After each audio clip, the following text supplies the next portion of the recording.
in what sense is our society male-dominated?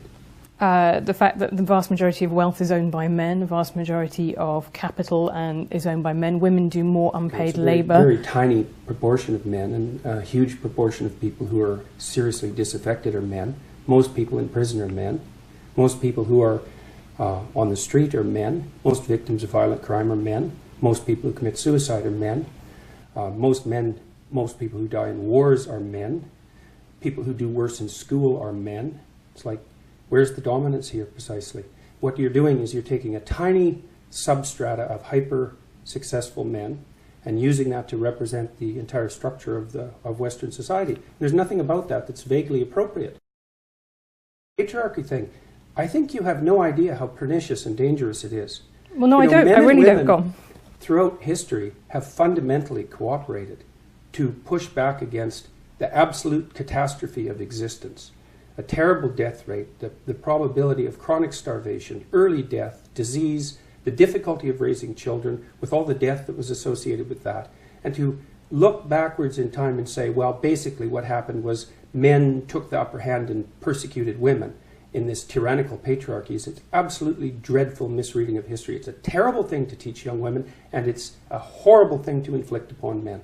I mean, I absolutely disagree with you. I think that's like saying slavery in the US was actually, most people cooperate. Well, no, you didn't. You had a system where one set of people owned another set of people. And until women got full legal rights, they could own property for themselves, they could work. Essentially, they were owned. They were first owned by their fathers and then by their husbands. Status to the domination by men. Yeah. You already said that you thought that what emancipated women primarily in the 20th century was technological revolution. No, not primarily, but that's one of two. I think that's two things. Not primarily, eh? No, you don't think the pill was a primary force in the emancipation of women? I think or the invention of tampons, let's say, or the provision of proper sanitary facilities, toilets, and that sort of thing.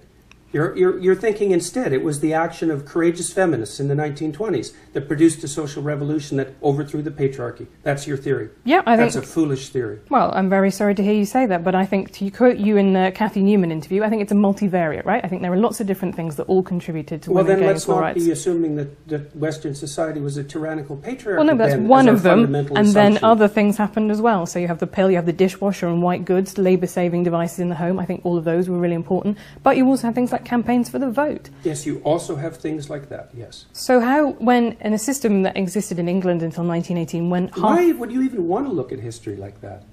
Like, what's your goal? Because exactly. I think the people who don't look at history are condemned to repeat it, and I think that what are we going to do? Repeat the persecution of women? Do you think that's a realistic possibility? Yeah, we're sitting here. How do you see that? We're sitting here in America, right, where we've just had a 5th judge appointed to the Supreme Court who is now anti-abortion, he's now conservative.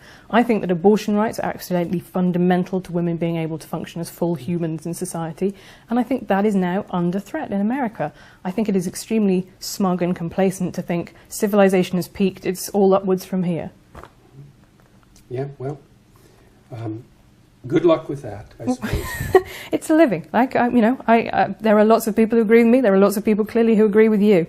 There are just a lot of people, I would say, who are coming to listen to what I say because they're sick and tired of having their desire to move forward in the world and to achieve something and to take their place as adult males, let's say, who are under the weight of accusations that their ambition and forthrightness is a manifestation of something that's fundamentally tyrannical. They're not happy with that. It's not doing anyone any good, and it's also not true. It's really a terrible thing to do to young men, and it's happening all the time. That's why they're bailing out of universities like mad. There won't be a man left in the social sciences in 10 years in the universities, and it's no bloody wonder. It's an unhospitable place, and it's unhospitable precisely because of this doctrine. It said that throughout history, the fundamental relationship between men and women was one of power, essentially slavery. It's like, fine, believe it if you want. It's not going to do your relationships any good, I can tell you that. That's the problem I have with it. It doesn't matter that much. They will bail out. I don't see any way that the universities are going to redeem themselves in the next decade. So, and maybe that will be fine, but I doubt it. We'll see. That seems extremely pessimistic when the numbers of people going to university just generally are going up. Yeah, well, that's not going to last for very long.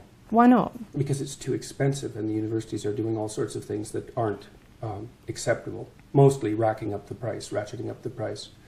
So, and decreasing the quality of what they're offering, and playing into the hands of the people who are ideological acolytes of the identity politics routines, and playing postmodern stunts, and pushing neo-Marxism and all these things that are characteristic of the social sciences and the humanities primarily. I think I'm benefiting actually from a lot of things that I don't support, that are unearned privileges in my life. I think that's absolutely true. Like your job? Like I have a very good job. I had a loving family. Quit. Well, I don't think that's going to do the world any good, is it? That's a hell of a fine rationalization for your privileged position. Oh, well, fair enough. But if you could trade it off with someone who's less privileged. I could. That'd be a start. I could do that, but I don't want to, and I won't, and I don't think I should be expected to. Why not? Is it okay for you to occupy a position of privilege in the patriarchal tyranny? And if it is it because you're female, or is it just because it's convenient? Well, let me tell you my political philosophy. I guess I'm a social democrat. So what I believe is that you should, if you have a good life, you should try and pass that on. I believe in a progressive redistributive tax system, for example. It was once said by Lord Mandelson in British politics, New Labour was okay with people being filthy rich as long as they paid their taxes. Now, I'm kind of less okay with people being filthy rich. But Define filthy rich. Well, I think I would leave that You're probably in the top 1/10% of people who've ever lived on the planet. That would constitute filthy rich by historical standards. Okay, but I'm not sure that I'm going going the line exactly? Be able to help the Neanderthals at this point, really, by giving up some money. But this is my point, is that what I believe is, I believe in a structure in which people who have had a good life and had lots of advantages should pay that back, pay that forwards, which I think is the message that you preach as well, right? You have responsibilities. And if you've had, like us, a lot of advantages in life. Civilization as a tyrannical patriarchy. But it's not purely a tyrannical That's patriarchy, for sure. is it? It's purely not. Right. And that's exactly the issue. But why because would you deal with moral when you describe it as a absolutes tyrannical patriarchy, then you make a case that it's purely that. And that's exactly what's ungrateful. Really need to be preferential hiring. I think it would probably be about making that job, breaking down the stigma to entering that job. I think teaching is a really interesting example. It was seen at the turn of... I worked in daycares when I was 18, 19. Right. There were no men in it. And how did that make you feel? I loved it. Yeah.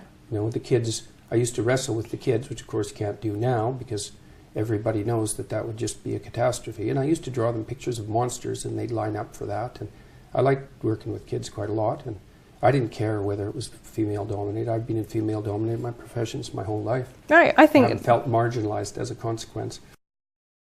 Okay. My big problem with the lobsters is that it's scientifically bollocks.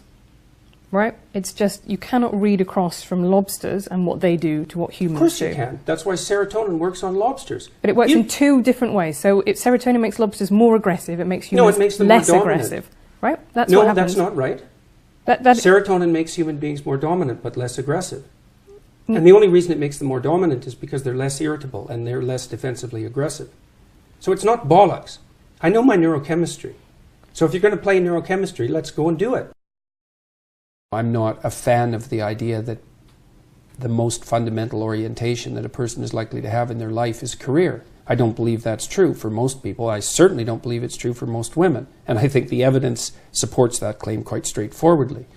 So, however, it is the only thing that you get paid for under capitalism. Right? Man, live.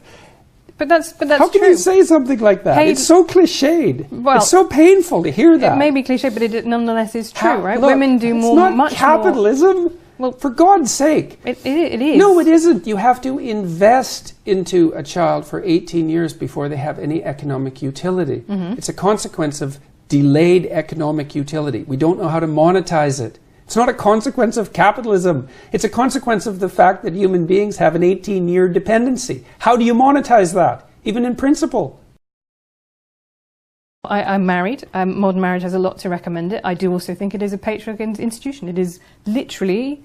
Of course you think that. Well, because you think virtually everything that occurs in our society is a patriarchal institution. And it's easy to think that because then you only have to think one thing. You have a one-thing answer for everything. You could let it's part of the patriarchal institution. I don't think you're obeying the rule that says maybe treat people as if they have something worth hearing. So I'm not making a case for the patriarchal tyranny. And I don't think you are either. I think that you're making a case that's like a universally cliched case for the patriarchal tyranny. I don't see too much of you reflected in your articles at all. Why do women change their names on marriage traditionally? I don't know. Exactly. Why do you think they do? Because it was to symbolise the transfer of their ownership from one family to another family. That's why in The Handmaid's Tale you have off Warren, Oh, off Glenn. God, Margaret Atwood. Well, she was just about devoured by the feminists last year, so that was something interesting to observe.